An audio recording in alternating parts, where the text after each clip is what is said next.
नमस्कार, आप देख रहे हैं 4 पीएम और मैं हूं आपके साथ निधि तिवारी। आज सुप्रीम कोर्ट से एक बहुत बड़ी खबर निकलकर सामने आई है, जहां पर सुप्रीम कोर्ट ने शाह के बयान पर सुनवाई करते हुए बड़ा एक्शन लिया है और साथ ही साथ कड़ी फटकार भी लगाई है। तो क्या एक्शन लिया है और कैसे भरे कोर्ट रूम में लताड़ लगाई है, इस पर आज चर्चा करेंगे और इस चर्चा में हमारे साथ मौजूद है प्रोफेसर अखिल स्वामी सर। सर, बहुत बहुत स्वागत है आपका।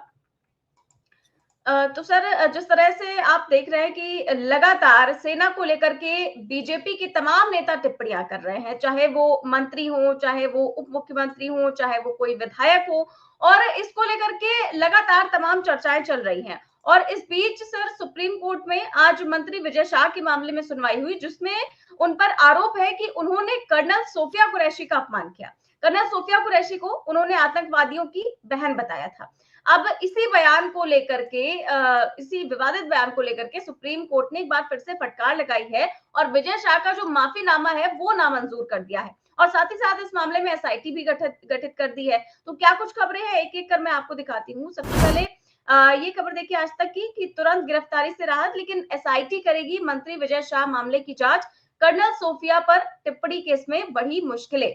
और साथ ही दूसरी जो खबर है वो ये है कि कर्नल सोफिया कुरैशी पर विवादित बयान देने वाले विजय शाह से बोला सुप्रीम कोर्ट, माफी अस्वीकार करते हैं, ये मगरमच्छ के आंसू हैं।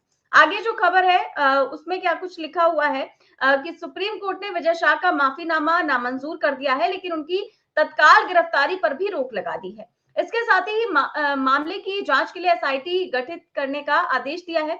इस एसआईटी में 3 आईपीएस अधिकारी होंगे, जिसमें एक महिला अधिकारी भी होंगी। अदालत ने मध्य प्रदेश के बाहर के 3 वरिष्ठ आईपीएस अधिकारियों की विशेष जांच समिति बनाने को कहा है। कोर्ट ने कहा है कि इस मामले पर करीब से नजर रखेंगे। इस संबंध में मध्य प्रदेश सरकार को नोटिस जारी किया गया है। अदालत ने कहा कि हम एसआईटी का निर्देश देते हैं एसआईटी गठन करने का, और कि वो इस जांच के नतीजे स्टेटस रिपोर्ट के जरिए पेश करे। इस मामले पर एसआईटी पहली रिपोर्ट 28 मई को पेश करेगी। सुप्रीम कोर्ट ने आगे जो कहा है उस पर भी मैं दिखाना चाहूंगी खबर कि जिस तरीके से ये सारा मामला हुआ उसमें लिखा है कि सुनवाई के दौरान विजय शाह के वकील ने कोर्ट में कहा कि हमने 15 मई के फैसले के खिलाफ दूसरी एसएलपी दाखिल की है और याचिकाकर्ता माफी भी मांग चुके हैं। विजय शाह के विवादित बयान पर माफी मांगते हुए एक वीडियो जारी किया गया था। जस्टिस सूर्यकांत ने कहा कि हमने आपका वीडियो मंगवाया है, हम देखना चाहते हैं कि किस तरह की आपने माफी मांगी है। माफी का कोई मतलब होता है, कभी कभी सिर्फ कार्रवाई से बचने के लिए कोई मगरमच्छ के आंसू भी बहाता है। हम देखेंगे कि आपकी कौन सी माफी है। उन्होंने कहा कि हमें ऐसी माफी की जरूरत नहीं है, आपने बेकार बयान दिया है, आपको पद की गरिमा का ख्याल नहीं, आपको जिम्मेदारी दिखानी चाहिए थी। हम सेना का बहुत सम्मान करते हैं। जस्टिस सूर्यकांत ने कहा कि किस तरह की टिप्पणी आपने की है, पूरे तरह से बिना सोचे समझे आप उस माफी पर जोर दे रहे हैं। आपको ईमानदारी से प्रयास करने से किसने रोका है? ये न्यायालय की अवमानना नहीं है। आप यहाँ आए हैं इसीलिए माफी मांग रहे हैं, ये आपका कैसा रवैया है?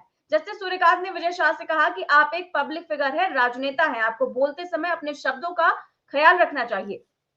हमें यहाँ आपका वीडियो दिखाना चाहिए। मीडिया वाले वीडियो की गहराई में ही नहीं जा रहे हैं, आप वहां मंच पर खड़े हैं। और जिस तरीके से उन्होंने साफ तौर से कहा है कि जो मीडिया वाले हैं वो भी जो है वो सही से दिखा नहीं रहे हैं, और साफ तौर से उन्होंने इस बयान पर जोर दिया है कि किस तरह की टिप्पणी आपने की है बिना सोचे समझे। और वो कह रहे हैं कि आप एक पब्लिक फिगर है और आप उन्होंने कहा कि आप वहां मंच पर खड़े थे जहां आपने इस घटिया भाषा का इस्तेमाल किया, बहुत गंदी भाषा, लेकिन कुछ ऐसा हुआ कि आप रुक गए। ये सेना के लिए महत्वपूर्ण मुद्दा है, हमें बहुत जिम्मेदार होने की जरूरत है। फिर विजय शाह ने बेंच से कहा कि मैं दिल से क्षमा मांगता हूं। तो जज ने माफी स्वीकार करने से इनकार करते हुए वकील से कहा कि आगे की दलील दीजिए। उन्होंने कहा कि मंत्री का आचरण आदर्श होना चाहिए। विजय शाह के वकील ने फिर माफी मांगी तो सुप्रीम कोर्ट ने कहा फिर आप बाहर जाकर बोलेंगे कि कोर्ट के कहने पर माफी मांगी है। आपके बयान को इतने दिन हो गए, पूरे देश में नाराजगी फैली, अगर आपकी भावना सच्ची होती तो अगर मगर लगाकर खेत नहीं जताते।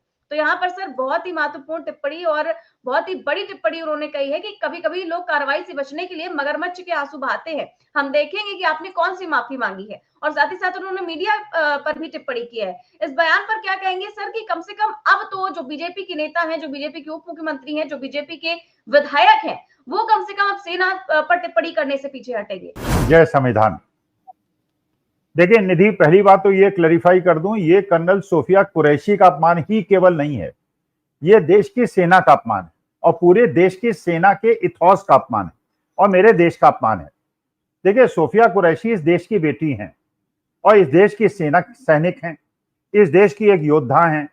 उनके पति भी सर्विसेज में हैं, इसी डिफेंस सर्विसेज में हैं।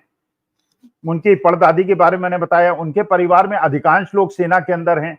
तो एक वीरांगना है और देश की सेना का अपमान किया है। जब आप एक इंस्टीट्यूशन का अपमान करते हैं, she was representing A institution, she was representing government of India at that time. जब वो प्रेस कॉन्फ्रेंस कर रही थी सोफिया कुरैशी, निधि, वो सोफिया कुरैशी नहीं थी। आज मैं अखिल स्वामी, अगर आपकी डिबेट में बैठा हूं, मैं अखिल स्वामी नहीं हूं, मैं 4 PM का रिप्रेजेंटेटिव हूं। तो एक भी शब्द जो मैं ऐसा बोलूं जिससे 4 PM की प्रतिष्ठा गिरती है, तो मानी बात है कि 4 PM को उसमें आपत्ति करनी चाहिए। तो अगर विजय शाह अपमान कर रहे हैं तो सोफिया कुरैशी का अपमान नहीं कर रहे कि इंस्टीट्यूशन का अपमान कर रहे हैं। उस इंस्टीट्यूशन का अपमान कर रहे हैं जिसे विश्व में और देश में सर्वोत्तम माना जाता है और हम उनको, क्योंकि हमारी रक्षा करते हैं तो हम उन्हें भगवान मानते हैं। अब उसके अंदर हम जाति और धर्म देखेंगे हमारे सेना अधिकारी का, हम डॉक्टर के जाति और धर्म देखेंगे, उसके आधार पर निर्णय लेंगे। पहली बात यह है कि ये इश्यू ऐसा है कि इसमें माफी का कोई प्रावधान नहीं होना चाहिए। देखिए, एक चीज होती है कि गलती से आपके मुंह में निकल जाए। अब जैसे देवड़ा साहब हैं जो डिप्टी चीफ मिनिस्टर है मध्य प्रदेश के, उन्होंने जो स्टेटमेंट दिया है, मंशा है, वो दिखाना चाहते हैं कि मोदी जी सर्वशक्तिमान है, मोदी जी सेना से भी बड़े हैं, हमारी डिफेंस फोर्सेस के भी ऊपर हैं, इसलिए डिफेंस फोर्सेस उनके सामने नतमस्तक होती है। मतलब किस प्रकार की मूर्खता की बात। हम मोदी जी की बुराई कर सकते हैं, हम राहुल गांधी की बुराई कर सकते हैं, हम सेना की बुराई नहीं कर सकते।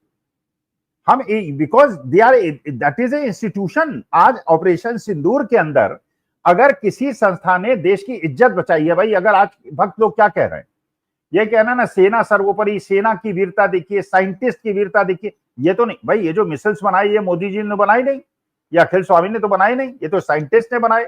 अगर चलाए किन्होंने, जान किसने खतरे में डाली, सेना ने डाली। तो सेना का सम्मान होना चाहिए। अगर कोई कहता है कि सेना नतमस्तक है मोदी जी के सामने, तो अगर ये हमारे जितने आर्मी के चीफ हैं और CDS हैं और एयरफोर्स चीफ हैं और नेवी चीफ हैं, जरा उनसे पूछा जाए कि क्या आप लोग नतमस्तक हैं मोदी जी के सामने? क्या मोदी जी सर्वोपरि हैं और आप उनके चरण स्पर्श करते हैं? अगर करते हैं तो मैं तो इसको स्वीकार नहीं करूंगा। भाई मेरे हिसाब से तो सेना के अधिकारी जो हैं, ठीक है, वो नेशनल हेड हैं, उनका सम्मान करना, उनका प्रोटोकॉल के अनुसार वो करना अलग है, लेकिन दे आर प्रोफेशनल्स और professionals have to be like professionals. तो ये जो बात हो रही है, ये बिल्कुल ये माफी योग्य नहीं है, इनको दंड मिलना चाहिए। और ऐसे 2-4 देवड़ा साहब को दंड मिल जाए, विजय शाह को दंड मिल जाए, ऐसे 2-4 लोगों को दंड मिल जाए, आगे लोगों की हिम्मत नहीं पड़ेगी इस प्रकार की टिप्पणी। निशिकांत दुबे को दंड मिल जाए, और निशिकांत दुबे को दंड मिलने के बजाय हो क्या रहा है, वो सर्वोच्च न्यायालय के खिलाफ टिप्पणी कर रहे हैं, उनको डेलीगेशन में भेजा जा रहा है। और कहां भेजा जा रहा है? मुसलमान देशों में भेजा जा रहा है।